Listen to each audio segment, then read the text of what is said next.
Not a matter of if, but when crisis will rock your world. I'm Roshini Rajkumar, crisis strategist, licensed attorney, and host of The Crisis Files. In each case file, we explore hot issues with game changers who inspire others. Confidence. Do you have it, or does it elude you? Debra Alfarone is a confidence coach and host of The Good Side on Gray Media. She guides people on how to grow an asset we really could all harness. Debra is here for the case file I call Confidence Factor. Debra, confidence is really everything. People see it when you walk in. They can feel it when you talk to them. Roshini, I just want to say, you have confidence, just so you know. I think you knew that already, but the way that you hold yourself, speak, the way that you hold court on your podcast, you have confidence. And that's something that, when we have it, we're showing people how they can have it too. Thank you. Well, what a compliment coming from you, the confidence coach. But, your journey to where you are now really goes back to TV news as a network anchor and correspondent, traveling the country, doing all kinds of things. You had to have confidence in that role. I will say yes and no, because in the beginning, I did not have confidence. And I think obviously the more that you do something, you become better at it. You become more confident in your abilities, and that makes you more confident in you. But I wasn't born with it. And I'm out here to tell people that if you don't have it, that doesn't mean that it'll elude you forever. You can build it, you can create it, and it all is up here.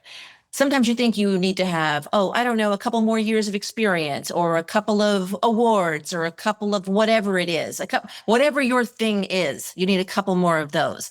I'm here to say you don't. You don't.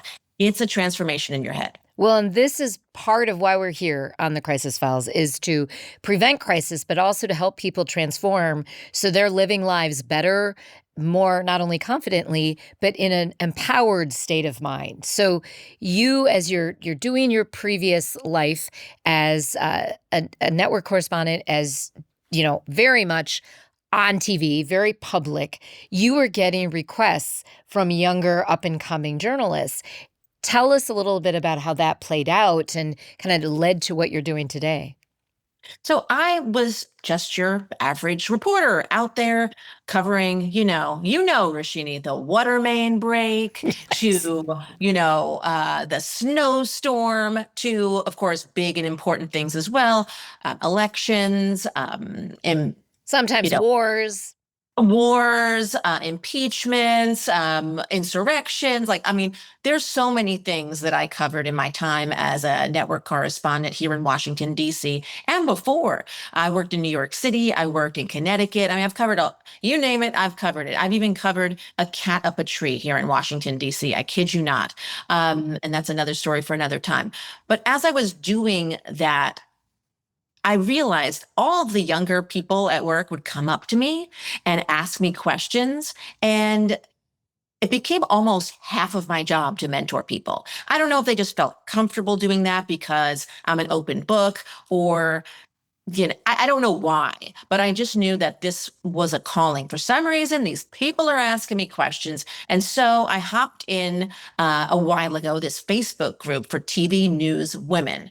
And I started answering questions, and I love doing it. I love giving advice. People ask me, I got something for you. So that's the one thing I always say, I don't know if I can really make you a great dinner, or I can, help you with a construction project, but this I know how to be good on camera, and I know how to explain it so that people get a transformation.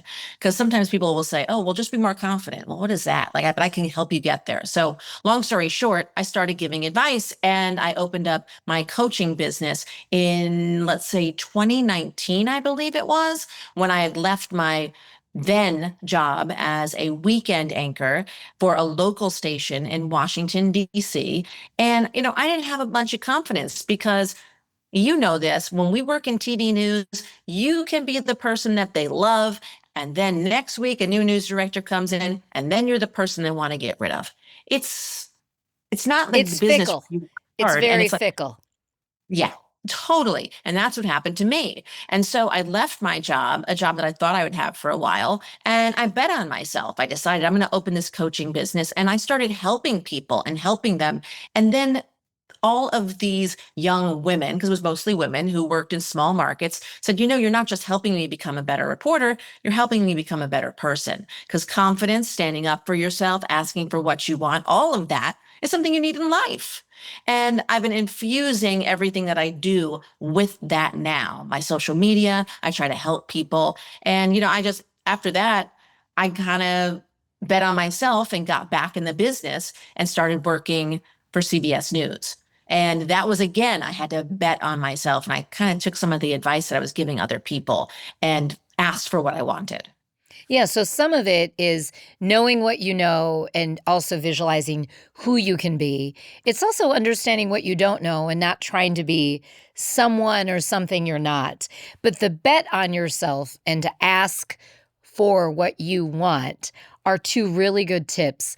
Why is it so difficult, Debra, for people to ask for what they want? Vulnerability. We don't want to be vulnerable. We don't want to get a no. I'm here to say, get all the no's. Get all the no's. Get 100 no's, because that 101st question you ask, you're going to get a yes.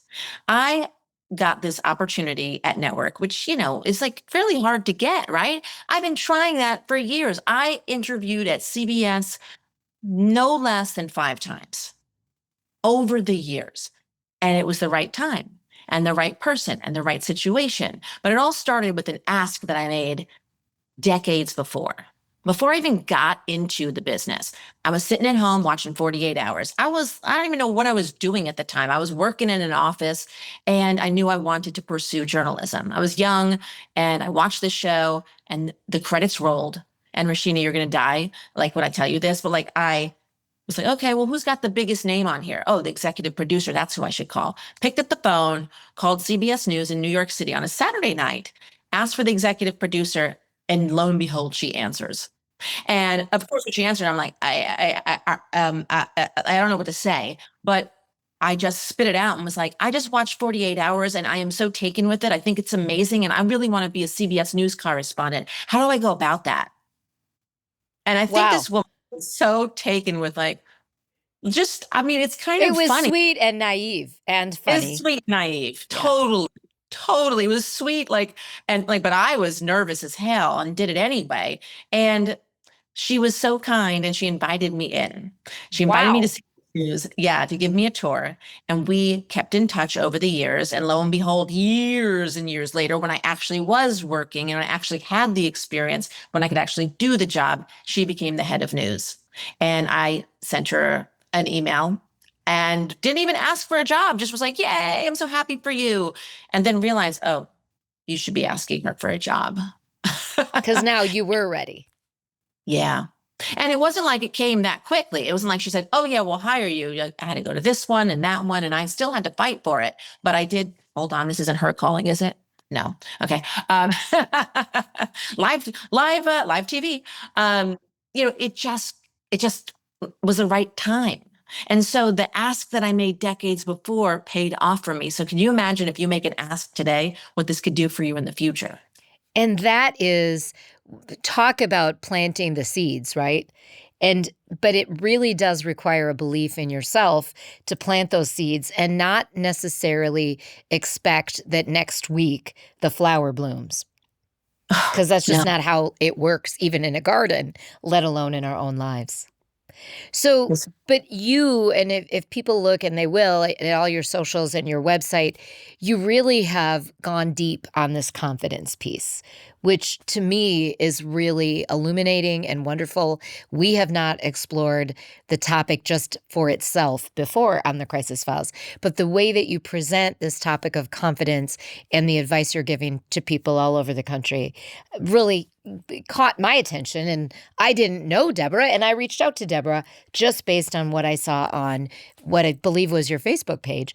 And here we are today, right? So talk about the ask. And you said yes. What is the biggest piece of advice you can give people to start on this road to confidence if they aren't even on it yet? So this is what I tell people. We are living in a world where we're looking at everybody else. What does that person have? What does that person have? I'm not as good as that person. We're rating ourselves because maybe I'm not as fit as that person, or as young as that person, or as smart as that person, or they have the job I want. We live in this world where we're so mean to ourselves and we're comparing, but you're incomparable. There's never been a you before.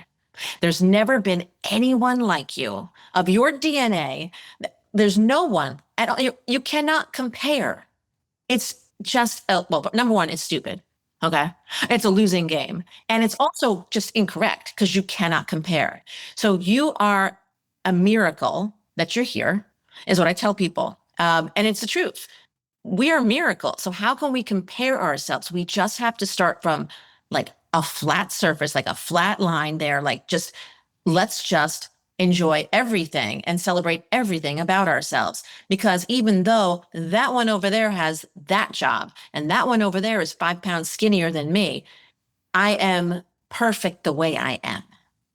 And that So is really parents, important to remember because sometimes you are the only one you've got. And so that inner voice, that inner narrative, as I call it with my clients, it's got to be strong because if that inner narrative is not strong, it's really hard to project anything good to the outside world.